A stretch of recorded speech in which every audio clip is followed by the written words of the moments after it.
So as we move on, we're going to take our focus away from x bar and mu and how x bar is a good estimator for the population parameter mu. We looked further into x bar as an estimator, and we've done a few things. We've looked for the distribution of x bar, and we've looked for the confidence intervals for x bar. So we want to be able to do a similar thing with s squared. And we're actually going to start thinking about the variance, the population variance. Well, we can start with the distribution of s squared, which is actually quite difficult to find. It's not easy to find or define, but what we do know is that if x is normally distributed, then the distribution of n minus 1 multiplied by s squared all over sigma squared follows a chi-squared distribution. So if we take this as a given, we can maybe try and manipulate what we have in front of us from here.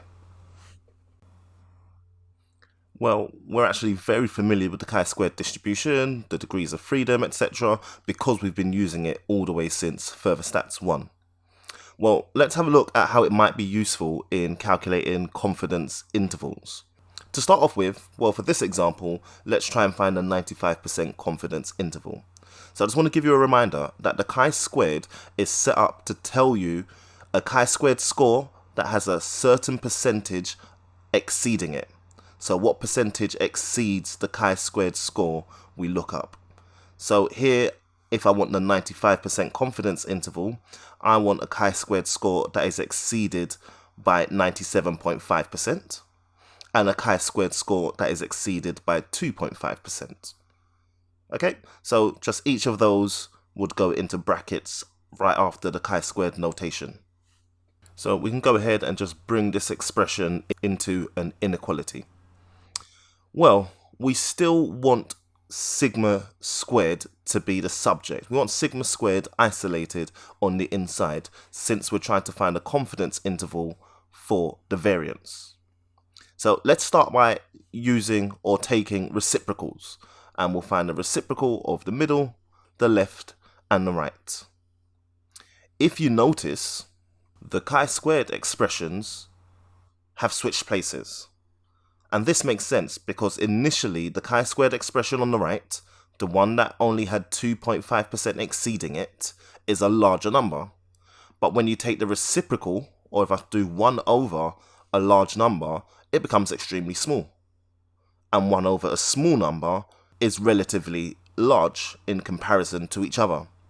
So the inequality signs technically have flipped, but I've just rearranged it so we have the smaller fraction on the left and the larger fraction on the right. Okay, the next step to isolate sigma squared is that I'm going to multiply the left, the middle, and the right by n minus 1 s squared. If I do that, I've got an expression that isolates sigma squared. This is my expression for the confidence interval of the variance for any normal distribution. The expression on the left we're going to refer to as the lower 95% confidence interval, and the expression on the right we'll refer to as the higher 95% confidence interval. So here we've done this in general terms. I've used the 95% confidence interval, but if we were to generalize further, it would look a little bit more like this. So I hope you can decipher the notation that's being used, and I've given you a bit of the rationale behind where this expression comes from in the first place. Okay, so let's actually go through an example and see how we would generate from scratch the confidence intervals for a specific distribution that we're working with. So here in this question, we've been told that in order to determine the accuracy of a new rifle, so that's a special type of gun, 8 marksmen were selected at random to fire the rifle at a target. The distance, which we'll call x, in millimeters of the 8 shots from the center of the target were as follows. So we have a data set here, there's 8 pieces of data, and we've additionally been told that assuming the distances are normally distributed, find a 95% confidence interval for the variance. Okay, it was very important that we were told that they were normally distributed, or we were instructed to assume that they were, so that we can apply the formulas and the techniques that we've just discussed. Okay, so just a reminder, n minus 1 s squared over sigma squared follows a chi-squared distribution. We can rearrange to show that n minus 1 s squared over a chi-squared value should inform us about our variance. Okay, it's maybe a little bit dubious that I say this follows that distribution, but let's move on. So moving on, let's collect some summary statistics. I know that n equals 8, which means the degrees of freedom is going to equal 7. I'm just going to do that straight away. X bar, I can calculate if I just plug these values into my calculator. I can get these summary values. So X bar is 11.625. My calculator doesn't tell me S squared, but it does tell me S. So 3.7773. And if I square that, I get my S squared quite quickly. So be confident in putting these values into your calculator and using these summary values. We've been asked for the 95% confidence interval. So just as a reminder, we're assuming we're going to take the middle 95%, which means we have 2.5% on either side. The chi-squared scores I should get, I need to know what probability exists to the right. What probability exceeds the chi-squared score I'm interested in. So in this case, it should be 2.5 and 97.5. Okay, so let's look up those values straight away. Chi-squared with 7 degrees of freedom, 0.975 equals 1.690 3 decimal places. Similarly, for 2.5%, I get 16.013. And I'm going to plug those values into the formula that we already know helps us to find our upper and lower 95% confidence interval. n minus 1 s squared divided by the chi-squared score will give us those boundaries. Okay, so just substituting in the values, always showing my working out just to make sure I can backtrack and see if there were any mistakes. And obviously for the examiner, this is worth method marks. We don't want to abandon any partial marks. So numerators are going to be the same in both cases, and I'm substituting in the 1.69 and the 16.013. That gives me the upper and lower class boundary values.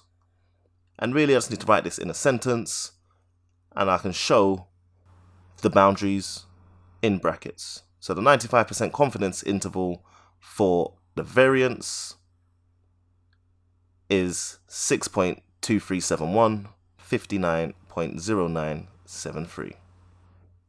Okay, so there we've found the 95% confidence interval using the raw data being plugged into our calculators.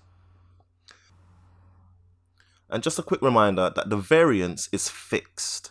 Even though it's unknown, it's fixed. So whenever we do calculate the confidence interval, there is a nuance to the distinction between the probability that the variance is within our interval and the probability that our interval contains the variance. The latter of the two, which is accurate. Our interval is the variable. Our interval is the thing that can change, but the variance itself is fixed.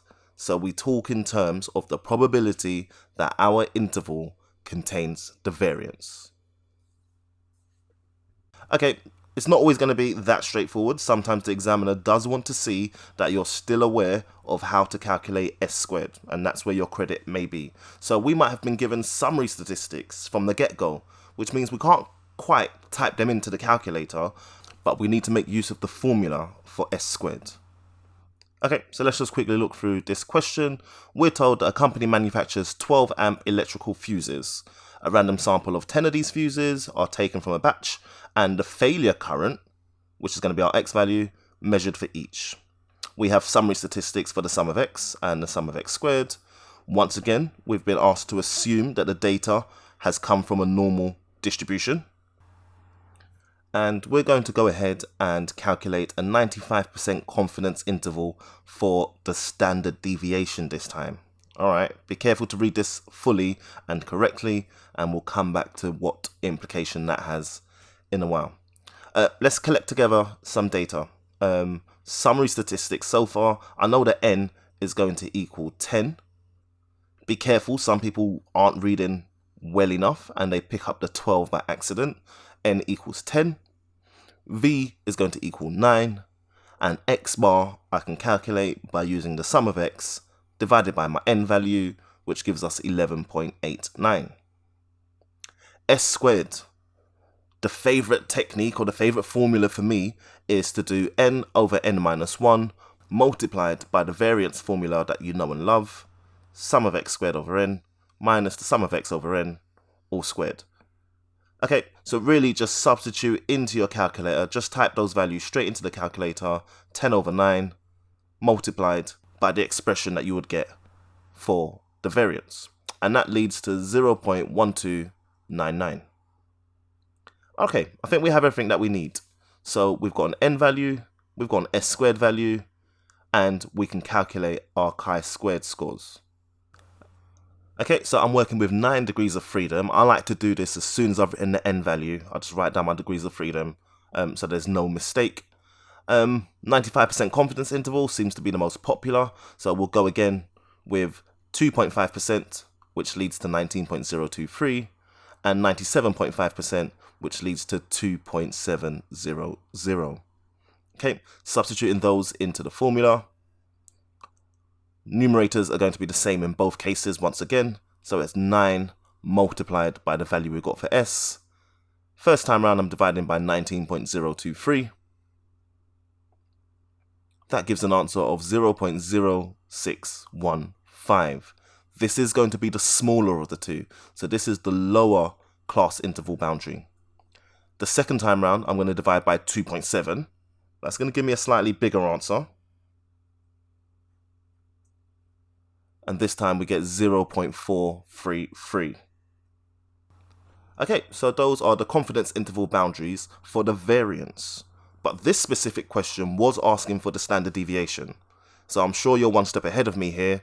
To find the boundaries for the standard deviation, we're just going to go ahead and square root. So square rooting gets us 0.249 and 0.653. So that's the technique that I'm going to want you to use whenever you're asked to find the confidence interval for the variance.